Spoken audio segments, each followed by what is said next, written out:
Les amis, revue de championnat express. On prend 3 petites minutes pour aller en Afrique du Sud. Parce qu'il se passe en Afrique du Sud pour la 29e journée pour tout le championnat et la 30e journée pour les Mamelody Sundowns est vraiment incroyable. Vous savez que les Mamelody Sundowns jouent leur finale de la Ligue des Champions actuellement face au Phare de Rabat. Ils ont donc décidé de faire tourner leur effectif un peu lors de leur match contre le TS Galaxy. Pour mieux préparer la finale Ligue des Champions, la finale Ligue des Champions s'est bien passée à l'aller, ils ont battu les Phare de Rabat 1-0, ça aurait pu être 5-0, mais au niveau du championnat, ils ont perdu 3 points exceptionnels en perdant face à TS Galaxy dans les dernières secondes, 3-2. Du coup, les Orlando Pirates ce week-end avaient la possibilité soit de revenir à leur hauteur en gagnant le match, soit en revenant à 2 petits points en faisant un match nul exceptionnel en bas du classement toujours. 5 équipes concernées par le maintien. Allons voir ce qui se passe du côté de l'Afrique du Sud parce que si on aime le jouer au poker, on s'appelle le coach des Mamelody Sundowns. C'est parti. On va donc commencer par Amazulu qui jouait face au Kaizer Chiefs, victoire de mon équipe en Afrique du Sud, les Kaizer Chiefs 1-0. Sheba United jouait face au Golden Arrows, victoire des Golden Arrows 2-0. Les Orlando Pirates ne devaient pas perdre face à Durban City à domicile, ils ont fait 0-0, ils ont pris 1 point, ils sont revenus à 2 petites longueurs des Mamelody Sundowns. Polo Quinn a fait 1 partout avec Momoro Mogalant.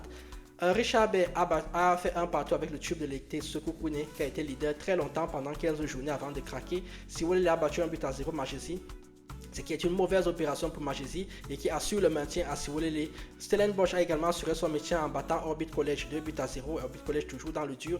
Et enfin, en début de semaine, TS Galaxy battait donc 3-2 les Mamelody Sundowns dans un match de folie.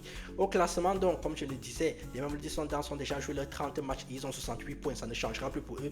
Les Orlando Pirates, grâce à leur match, ils sont revenus à 66 points, donc sont revenus à 2 petits points des Mamelody Sundowns. Lors de la dernière journée, ça va être très chaud. 54 points pour les Kaizer Chiefs en bas du classement. Donc, les Majesi est toujours dernier avec 21 points. Mais donc, 3 points de retard sur Moromo Galant. Une bonne victoire, ça devrait suffire. En bas, on a également Orbit College qui a 24 points, qui n'est qu'à un petit point de Sheba United. Donc, une bonne victoire également. Ils devraient assurer leur maintien. Mais allons donc voir contre qui toutes ces équipes la jouent lors de la dernière journée, c'est-à-dire la 30e ce week-end.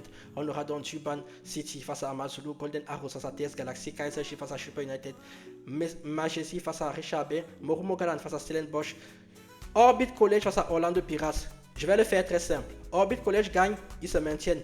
Les Orlando Pirates ne sont pas champions. Les Orlando Pirates gagnent, ils sont champions et Orbit College descend en deuxième division. C'est le match le plus important de la saison pour les deux équipes. Sekou Kouné face à Siwolele. Voilà donc tout ce dont il fallait parler cette semaine en Afrique du Sud. Vous likez, vous commentez et vous partagez. Que vous dites de plus? Vous mettez toujours la justice, l'équité, la morale au centre de votre vie. Moi, je vous dis à la semaine prochaine pour savoir si les Orlando Pirates sont champions ou pas. Tchuss!